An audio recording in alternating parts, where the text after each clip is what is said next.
estudante! Continuando a semana de acolhimento do ciclo 4, quero lembrar que o PET 4 está disponível para download no site estudeemcasa.educação.mg.gov.br. Quem está conosco é o professor Bruno Galvão de Ciências e nessa aula nós vamos retomar os temas sistemas digestório, respiratório, cardiovascular e excretor, que foram necessários para que os alunos pudessem resolver os exercícios do PET 3. Não é isso, professor? Isso mesmo, Bruna. Tudo bem com você? Tudo jóia. Esse assunto normalmente os alunos acham muito interessante. Eu particularmente também gosto muito porque o funcionamento dessa máquina humana é impressionante e é mágico. Exatamente, eu ia falar essa palavra. Que maravilha, adivinhei. Obrigado, Bruna. Aluno, seja muito bem-vindo mais uma vez ao Se Liga na Educação de Ciências. E como a Bruna disse, vamos resolver algumas questões aí de acolhimento do PET 3, que é para você, aluno do 8º ano do ensino fundamental. Bom, a Bruna já citou aí os assuntos que nós vamos tratar hoje. Eu vou apenas falar um pouquinho de cada um rapidamente aqui, lembrando algumas funções básicas. Lembrando que o sistema digestório, ele tem essa função de transformar os alimentos em moléculas menores, bem pequenas, para distribuir esse alimento por todo o nosso corpo. O sistema respiratório tem essa função de capturar o oxigênio do ar e transmitir esse oxigênio, então pegar esse oxigênio, colocar na corrente sanguínea, para que entre em ação o sistema cardiovascular e leve na corrente sanguínea esse oxigênio para todo o corpo. E o sistema excretor tem a função de filtrar o nosso sangue, tirar toxinas do nosso sangue, tirar substâncias que não são boas para o nosso organismo. Vou dar destaque aqui o seguinte: o sistema cardiovascular ele interliga todos esses sistemas, porque afinal de contas o sistema cardiovascular é um sistema que está relacionado diretamente com a circulação sanguínea, portanto transporta tanto os nutrientes que o sistema digestório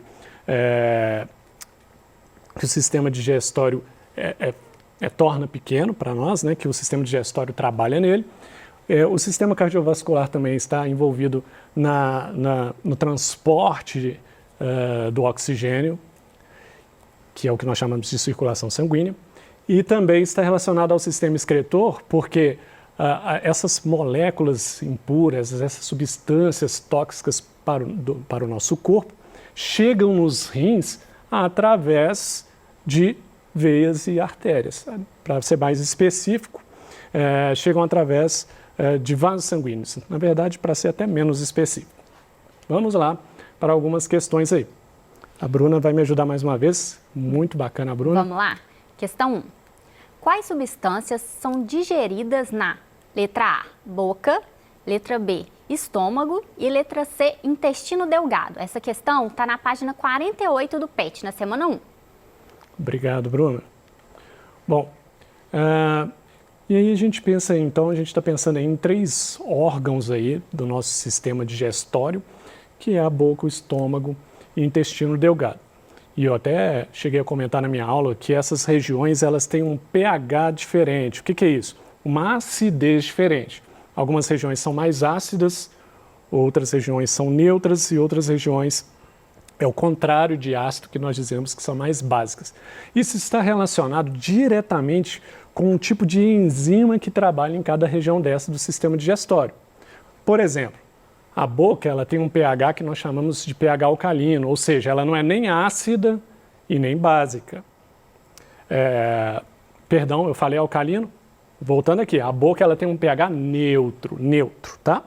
Que não é nem alcalino, que é a mesma coisa que básica, agora sim, e também não é ácido.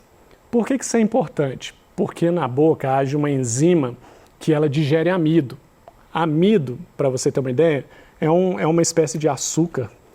Mais especificamente, ele é um aglomerado de glicose. Glicose, que é uma molécula que muito provavelmente você já ouviu falar, porque quando falamos em pessoas diabéticas, a gente pensa em glicose alta. Mas todos nós temos glicose no corpo, precisamos de glicose, é a nossa principal fonte de energia e principalmente do cérebro. Nosso cérebro consome uma grande quantidade de glicose. E essa glicose ela precisa de ser extraída dos alimentos e já começa lá na boca. Quando você come, por exemplo, uma espiga de milho, aquela massinha branca dentro do milho, você já comeu milho, não é, Bruno? Claro. Você gosta de milho? Adoro. Ah, maravilha. Aquela parte branca dentro do milho, aquilo ali é um amido. Então, querido aluno, esse amido, ele precisa de ser digerido. E ele começa a ser digerido na boca por uma enzima chamada amilase, que funciona em pH neutro, ou seja, que funciona desde que não esteja ácido nem básico. Por isso a importância aí da boca, da saliva produzida na boca aí, para começar o nosso processo de digestão. Em seguida nós temos o estômago, um dos principais alimentos digeridos no estômago são as proteínas. Um exemplo clássico de fonte proteica é a carne. Então, quando você come carne, você está ingerindo uma grande quantidade de proteína. As proteínas, elas fazem parte da composição do nosso corpo e é por isso que a carne é tão rica em proteína, porque a carne nada mais é do que a composição do corpo de outro ser vivo, de um animal. Então, essa carne, ela precisa de um processo lento e um processo longo de digestão. Isso ocorre no estômago. O estômago ele tem um pH muito ácido, por causa da presença de um ácido chamado ácido clorídrico. E esse ácido ele é fundamental para pegar essas proteínas presentes na carne. Imagina que a proteína aqui é a minha mão fechada. E você quer que algumas enzimas façam a sua ação sobre essa proteína. Você concorda que essas enzimas vão conseguir alcançar o lado externo, o lado de fora da proteína, mas o lado de dentro da proteína está protegido? E você precisa que as enzimas alcancem o lado interno dessas proteínas. E aí que entra a acidez do estômago também, porque essa acidez vai ajudar a desfazer essa conformação da proteína e deixando ela mais exposta, mais aberta. E aí entra algumas enzimas, como é o caso da pepsina, presente no estômago, é a principal enzima do estômago, que vai começar a digerir essa proteína que está mais fácil, mais aberta devido à ação do ácido clorídrico. Então, no estômago acontece principalmente digestão de proteínas. E intestino delgado. Intestino delgado, ele tem um papel muito importante também na digestão de lipídios. Quando você pensar em lipídio, pense em gordura. A temida gordura, tão mal falada gordura, não é bem assim. Precisamos de gordura, é uma fonte de energia que nós conseguimos estocar e estocar com muito mais eficiência do que estocar glicose.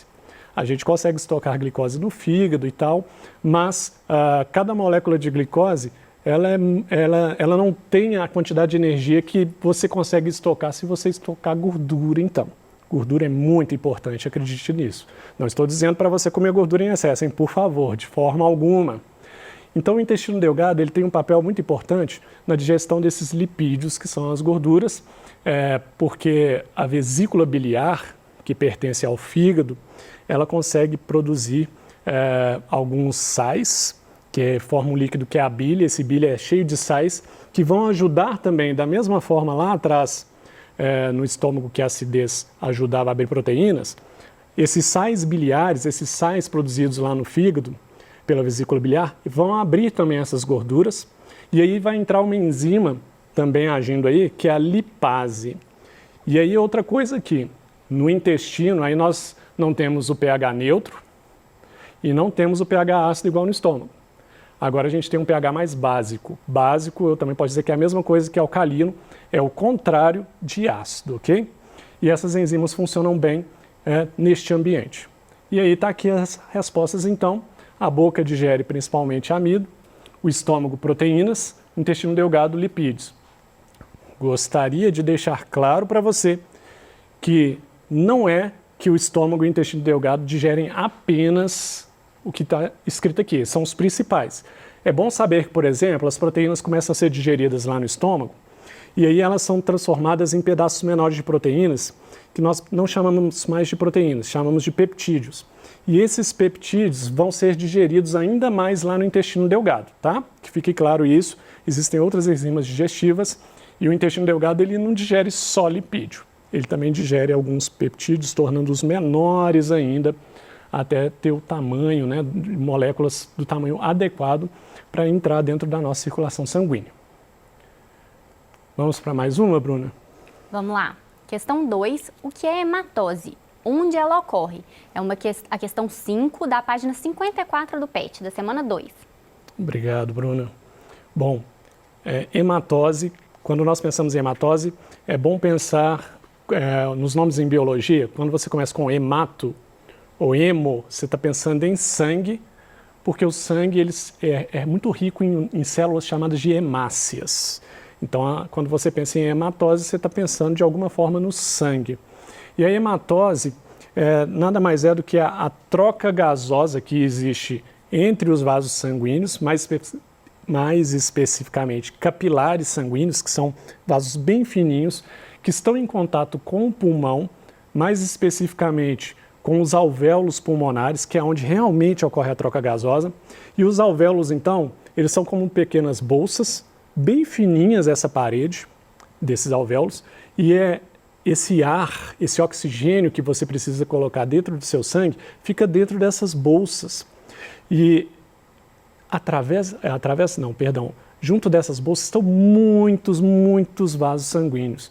Nós dizemos então que os pulmões são muito vascularizados. Eles têm uma grande rede de vasos sanguíneos, especificamente mais ainda os capilares sanguíneos, que são bem fininhos.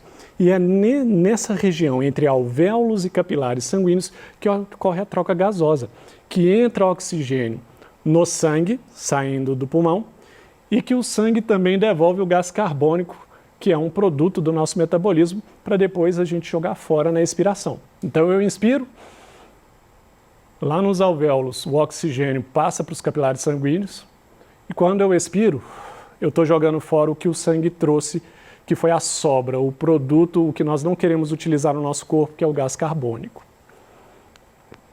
Então é essa a ideia aí. Vamos para a questão 3 então, Bruna. Ah, perdão, que pecado.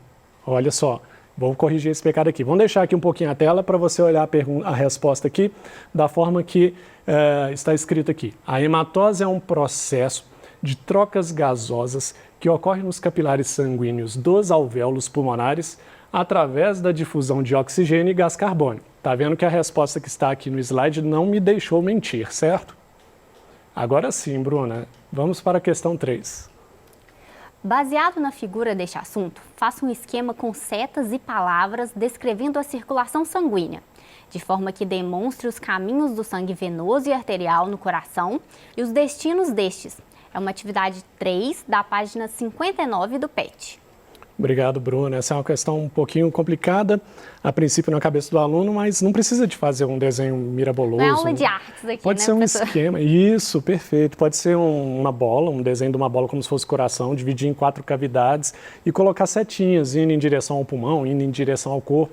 Eu vou colocar um desenho um pouco mais complexo que eu usei na aula, só para você entender esse processo.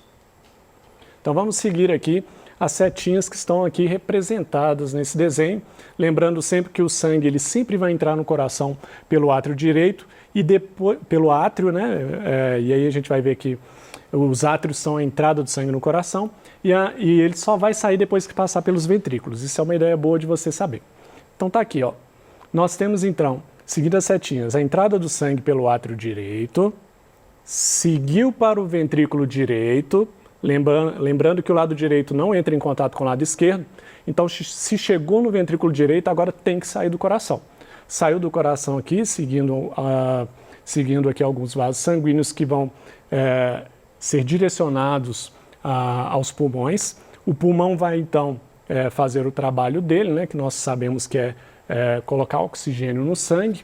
Nós chamamos esse processo aqui que eu estou falando de pequena circulação, vocês vão entender por quê. E aí, ao sair dos pulmões, vai entrar pelo átrio esquerdo, lembrando que sempre entra pelo átrio.